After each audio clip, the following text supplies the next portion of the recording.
This is my take on the death of the firearms community in Washington, what we can do about it, and why it happened. Let's start with the January 6th insurrection. It was hailed by many people on the right as a successful protest, a great show of strength. The definition of we the people, really just showing them that we're still in charge. I see it as nothing more than a failure, because that's what it was, right? It was, in fact, a failure. It was an act of cowardice. It was an act of timidity. It accomplished nothing except for to throw a big tantrum. That's what it was. And it was really a plot, a ploy, a trap, if you will, and a successful one at that. And it was not by people on the right side. It was a trap by the left, and we walked right into it. People who are conservative, even people who are left-leaning, walked right into the trap that was set for them. So I would say that it was a trap, and I think that that is a not arguable fact, right? That's not my opinion, right? 351 people have gone to court, faced federal charges or charges for what happened. 200 of them rot in prison to this day. And it is a failure because the 200 that rot in prison knowing that no one cares that they are there. No one cares that they went to prison, and no one cares about their act on January 6th, except for the political left that uses it to further their agenda, calls it a deadly protest, acts like it was some big insurrection and a serious event, when in fact they let people walk into the Capitol building. No one was actually killed or injured, except for the one protester, and the facts get a little fuzzy from there, so I'll move on. What is the significance of this? Why would I bring that up, right? The firearms community is essentially, in my opinion, my not-so-professional opinion, a toddler. I would refer to it as a group of people only capable of two activities. You guys throw a fit, you throw a tantrum, you give up. A toddler, right? You throw a fit, you don't get your way, you give up. It's simple, and honestly, that's how I see it. And I know you guys don't directly do this. The firearms community doesn't directly do this. They say that they're waiting. I've heard preparing for some economic or social collapse. I have heard that they are looking for a better opportunity, retreating. They call it a tactical retreat, right? And the truth is, the economic collapse that you are thinking is going to come is not coming. It won't. It will not come in the way that you are expecting it to be, and you certainly will not be on top when it happens, okay? The government that feels a lack of control over its people, if they feel like they lack control, they will do literally anything to regain control. Without getting too conspiracy theory on you, go ahead and use your imagination on some of the things that we suspect the government has been responsible for, or that we have evidence the government has been responsible for. They will plot attacks. They will commit travesties against their own people. They will sacrifice the lives of few, statistically few, for the control of many. You do not matter to them. You don't, and you never will. What you are is a cash cow, and the sooner that you understand that, the sooner we can move on. The attempt that I see is people attempting to defeat the government or become ungoverned. Ungoverned is my favorite term, by operating under its scope, right? They try to get off the grid or out of the view of the United States government, out of the view of the government, and to them they consider that to be ungovernable, to become ungovernable, to become independent on the land that they live in, the country that they live in. That makes the laws that they follow, right? And to me, that is nothing more than a fatalist method. What you are saying is, I do not agree with the society that I'm in, so I'm going to retreat. I'm going to leave. I'm going to give up. That is a fatalist mentality. That's the mentality of, I am incapable of articulating my point in a way that will convince other people around me, and therefore I'm giving up. I will not articulate my point. I will refuse to stand my ground. I am leaving. That is the first problem. You guys have a fatalist mentality. The mentality of, if it's not good here, I need to leave. The goal to become ungovernable sounds fantastic, right? It's a very nice thing. You're living off the grid, off the land of the United States government. They don't affect you. And it sounds really great until you realize that it's nothing more than a child's version of an articulate argument. And I say that because if you are truly living off the land and you are off the grid per se, what you're still reliant on is the United States government. You're still reliant upon a country that has morals, that has laws, that is keeping other people from taking your land from you, because they're not going to just come in with a petition or a permit saying this land is mine. No, no, no.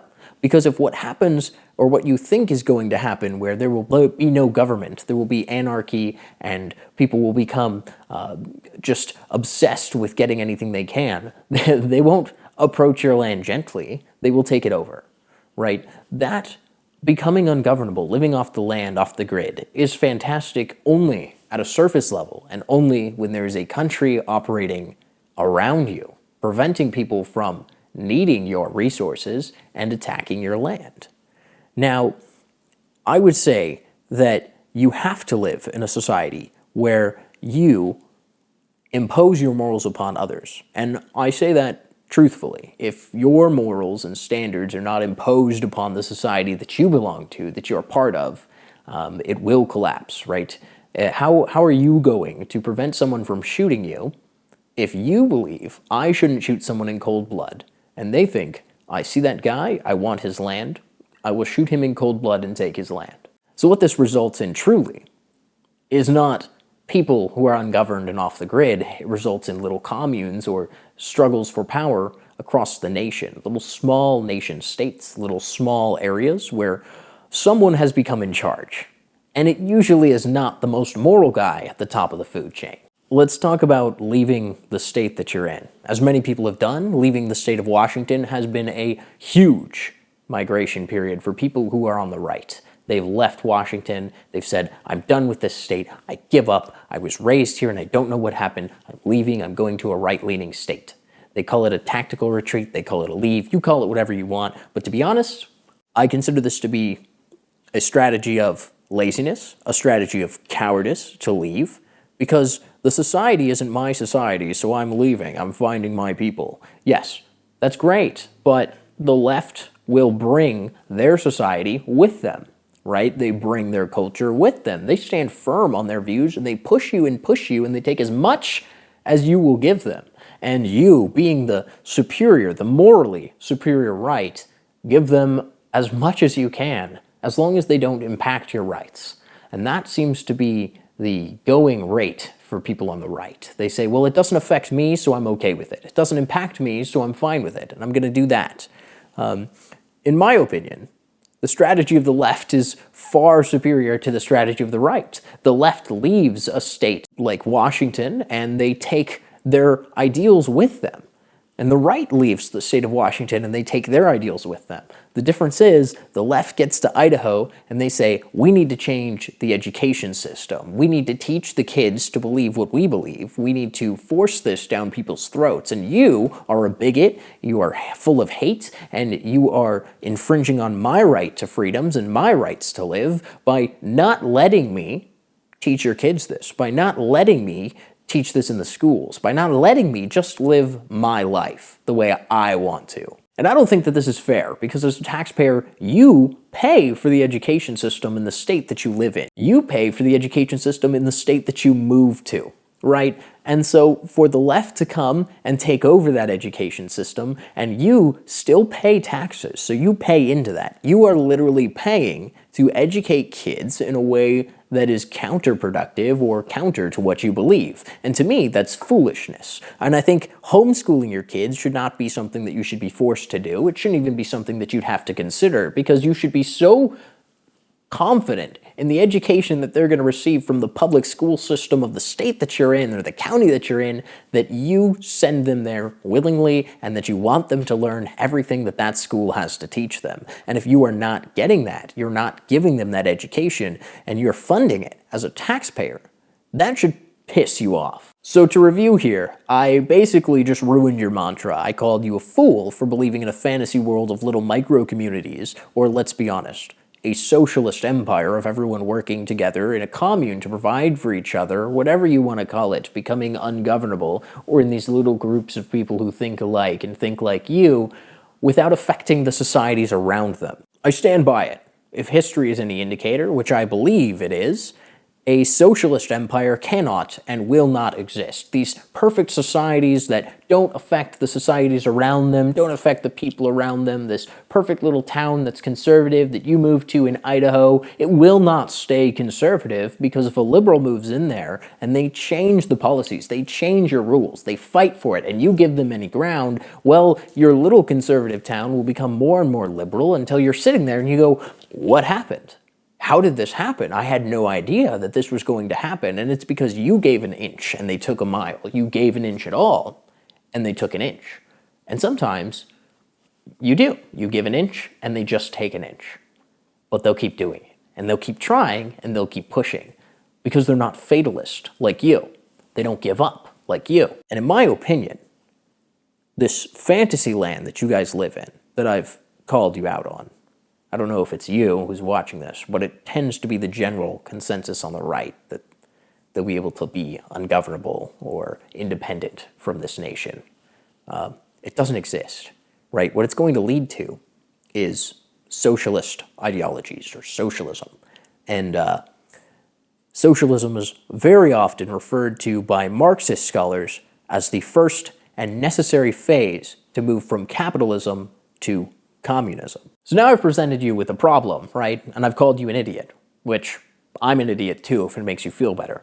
And now you're wondering, why would you do all this? How would I take back ground? How would I do this, right? And my opinion on this is that we should take a page out of the leftist playbook. Throw that notion of moral superiority, that fear that you might infringe on someone's rights by not letting them do whatever they want, away. Throw it away. You need to stand on an actual moral high ground, the moral high ground that is the moral standards of something. I don't care if you're religious. You need to have moral standards. If you do not believe in the Bible, you do not believe in those ultimate moral standards that our Constitution was based upon, well, you need to find something that's firm and unmoving, and you need to stand on it, because that will be your moral standard. You can take the Constitution and apply it as your moral standard even as well. So how do we take back ground instead of retreating? We copy the left. We don't give up. If you move to another state that is mega-based compared to our state, don't give up any ground. In fact, you'll find that in most states, they've taken over the public education system. Even in very based states, you have very liberal colleges, very liberal-leaning colleges, because they're teaching the youth, they're teaching people like me, they're teaching the young ones to believe this leftist ideology, because they understand that if they push it on the younger generation, the next generation, that they can take over. You need to take it back. Start there. Start wherever you moved to, if you moved out of the state of Washington, and make a change, right? Stop some sort of liberal ideology from being taught in your school. You can stand for it. You can say, I don't want this. It's that easy, especially in areas where conservatives still hold the majority. Look at Florida. Florida's the perfect example of this. The work that DeSantis is doing in Florida at New College with Rufo, they are taking over a college. They're fixing the liberal education system as we know it, and they're doing it with an approval rating, a high approval rating. I think we're seeing a 70-30 approval rating in the state of Florida, and that is a group of conservatives taking over a university that is liberal run. That's where it starts. Honestly, that is where it starts. You need to take back the education center. You need to encourage civil discourse. You need to encourage logical thought processes, and you need to have people understand why the Constitution is the way it is, why it was written how it was written, and what it leads to if you unravel that. In my opinion, this it's too late mentality, this idea that, oh, it's a sinking ship, there's nothing I can do, I've got to leave, is only half right, right? In Washington, yes, maybe. It's a sinking ship. Maybe you're screwed, right? But you know what the conservatives still have? The majority in other states, the majority in other areas. And you know what they could do? Take advantage of it. Use it to change the education area. Use it to take back land. Use it to take back control. Use it to start educating the next generation of these things so that the next generation can instill their own ideals, the right-leaning ideals, properly into the education system. They can say, wait a minute, this is wrong. I don't like this. We need to teach this. What about this? They can start to challenge the system, because that is the reason that the system's the way it is right now. Right? We educated people poorly, they reacted poorly, and now they've been educated poorly in a way that benefits the left. The "it's too late" mentality honestly just kind of shows everyone around you and your children and your family and your friends that you're weak, right? And I know that that's harsh to say, that might sound rude, but I do think that it shows them that you're weak. You've given up. You don't think that anything can be stopped. You don't think that it can be helped. And so you're giving up. You're saying it's too late. We have to move on. But you're not showing them how to stand your ground. You're not showing them how to live out the morals that you claim to have, and you're definitely not fighting tooth or nail for the beliefs that you claim to hold so dearly, the beliefs that our founding fathers were willing to die for, and you're not. I think what you need to do instead is focus on where you are. Vote in legislators that are educated and they understand the importance of education, the importance of firearms, because firearms are not the actual issue here. The issue here is children being educated poorly and now being able to vote, and they are seizing the opportunity to remove the Second Amendment by educating people poorly, stating facts that are not facts, by the way. They're just making statements. They're like assault weapons in Washington are being used at a high rate for crimes. And then they defined an assault weapon as literally a semi-automatic handgun. And it's like, well, yeah, that's going to be used in a lot of crimes. You're right, right? They are stating facts. They're just making things up, and no one is checking them. No one cares. And not only does no one care, but there's nothing that we do about it, right? And they're able to do that because they've educated people so poorly in this area. They've taught them to be afraid of firearms, and we have not helped. As a firearm community, we have not helped. We have not been welcoming. We have not been educating people. We have been retreating. We have been doing tactical retreats and trying to become ungovernable, right? So what can we do? We can start voting in legislators that are responsible, that understand how important firearms are, how important firearm ownership is, why everyone should own a firearm, and why the Second Amendment was in place to begin with. We can start voting, right? I know a lot of people in the firearms community that don't vote. I know a lot of people that think moving to another state fixes it, when in fact they could take the state that they're in that's becoming a little more liberal, and if they just move to another portion of the state that's a little more conservative, they can use their vote to kind of stack their power and make a bigger impact in the actual state. It's called a strategic move instead of a strategic retreat. In my opinion, a tactical retreat, becoming ungovernable, is the path of least resistance, and it removes you from society as a whole, or as a majority, and it in fact just allows the left to regain power. So making this tactical retreat, this dissent from society because you don't agree with it or you're not happy with the one that you're in right now, that is really just giving the left more power. You are essentially taking a wall peg out of the wall so that they can kind of start to walk through even easier. And as you remove yourself from society, it also allows the left to tell everyone around them, that guy who was gone was a racist. That guy who just left, he was a bigot. That guy who just left, he was a radical, right? They paint you as a violent extremist. They paint you as anything they want, anything that fits their narrative. You're a radical extremist, you're a criminal, you're morally corrupt. You simply want a firearm because you want to commit acts of violence, you've played too much Call of Duty, you want to kill people. That's what they think. And that's what they tell people. And you know what? You're not there to defend yourself, so that's what they believe. And you've done that to yourself. So they believe that, and many people on the left do in fact believe that. They believe that people on the right are violent extremists. They are people who want murder. They want to go kill people. And you're not helping it by the outside forces, the outside vision that they see on social media is just you talking about becoming ungovernable, talking about defending yourself all the time. It's like, no, you need to show that firearm ownership is something that everyone needs to partake in. It's something that everyone can partake in and everyone can enjoy, right? You are way less useful when you dissent from society and live your own little happy life. It's not a permanent fix. You are causing harm in the long run. I think staying in a society is the best option, right? Staying in a state like Washington that's painted all firearm owners as radicals, extremists, violent people who just want to commit dangerous and evil crimes against people because they own firearms and those are scary and only associated with violence. is wrong, and it's hard. And that's what the state will paint you as. But I'm here, and I'm staying, and we're staying for now, as long as the channel allows us. It's hard. It's not going to be easy. It's not going to be pleasant, that's for sure. But you know what it does do? Lets me show up. I can show people that firearm owners are in fact rational people. Sure, I make goofy videos with my friends that make people laugh, but we are capable of thought. We're capable of articulating a point, and more importantly, capable of explaining to people why the Second Amendment is there to begin with and why it is so important to us and why it is not something that they need to be afraid of. Firearm ownership is something that's been fear-mongered into a point where people are generally afraid of firearms. I have people who are genuinely like, I will never touch a gun, it's scary. A gun will do nothing on its own, it just sits there, and we all know that. But they have convinced people that firearms are associated with violence and that firearms are scary, right? I'm here. I'm able to show people that it's not. I'm able to interest new people in joining the firearms community and show them that it's their right to enjoy as an individual, but also it's their duty to own a firearm to protect themselves and others.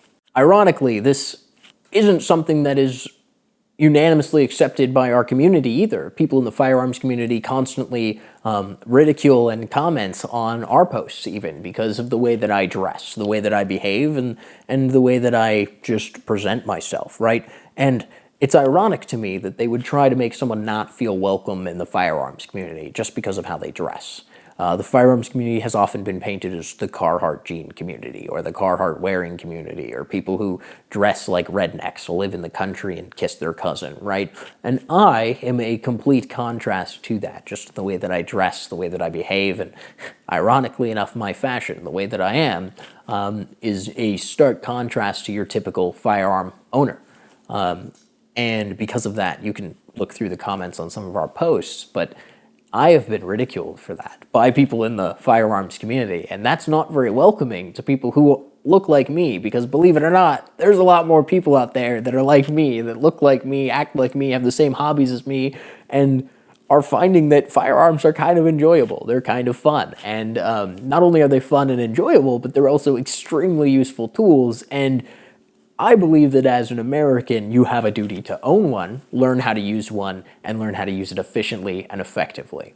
So ironically, we've kind of done this to ourselves. You've put yourself in this situation of being unwelcoming to people when you need more members in your community in order to keep it strong, right? And you put yourself there not, and I truly do believe this, not out of actually caring that I dress the way that I dress, but because you're kind of insecure. Like, otherwise, you have no reason to say this. And you can say, I'm not insecure at all, I'm really secure in my manhood. There is never a reason to insult someone based on their appearance or to disregard their opinion based on their appearance. If their argument is stupid, or what they're doing is stupid, you can disregard it. If they look dumb, but they talk intelligently, or they are part of your community, and they are contributing to it, you should not insult them or degrade them just because they look a little different. All right, we're wrapping it up. I want to conclude with some simple points. I want you to remember to stop running away whenever you face trials on your rights. Stop running. Stand there. Argue your point. That's it. If you don't stand there, you don't argue your point, and you leave, we get in this problem. Don't concede ground in education, or anywhere for that matter, under the guise of it doesn't affect me or it doesn't matter. It does matter. If you concede ground anywhere, they will take it everywhere. You can't just say, well, it doesn't affect me directly because I homeschool my kids, so I don't need to vote in the education. Yeah, I'm looking at you homeschoolers. It doesn't affect me in any way because I don't live there. No. It does. It affects you because it changes one area of society, and society is made up of a bunch of areas, and they'll change one area, and then they'll change another area, and then they'll change another area, and you are letting them take over. That's how this happened to begin with, and that's how this will continue to happen, and is continuing to happen in other states. I'm going to encourage everyone to stand strong, to become above reproach, and become respected members of your society. Be part of the community, right? Just because they don't like guns, it doesn't mean that the only thing you ever need to talk about is firearms, right? You can be a useful member of society outside of firearms, even if it takes up a large portion of your life. And you don't have to go around flaunting that you love guns to every single person, right? If you show them that you're intelligent, you show them that you're rational, and then they find out you're into firearms, they're way more likely to open an actual discussion with you, genuinely curious about why it is that you own guns, why it is that you think owning guns is good, or why you like them. I know because I've had this conversation with people many times. I used to be very, very secretive about my firearm ownership, and obviously now that's a little harder to hide. And lastly, I want you guys to stop relying on a document written hundreds of years ago to defend you from a tyrannical government or from people who seek to destroy that document. It was written 200 years ago. It is not currently doing anything. You, the person, the people, we the people, you have to fight. Because if you don't, they will vote in laws like this that are blatantly unconstitutional, and yeah, it might get overturned. It probably will get overturned, at least a portion of it. But how long, right? And how much will the gun community suffer in the meantime? Mom and pop shops will be closed. Most gun shops will be closed. Tons of people will be prosecuted, imprisoned. Their livelihoods will be uprooted. All because of an unconstitutional law that got passed. All because of an unconstitutional law that will get passed in more states and in more areas as we let them. We're seeing it more and more frequently. And more importantly, the left is getting more brazen about it, their willingness to do it, because there are zero consequences for passing an unconstitutional law. The consequences are simply that the law is done away with after it goes through the court system for years and delays happen and all of that. Stop relying on this dead document from 200 years ago to defend you, your livelihood, and your family. Get in the community, get active. You can make a real and impactful connection with someone. Start there.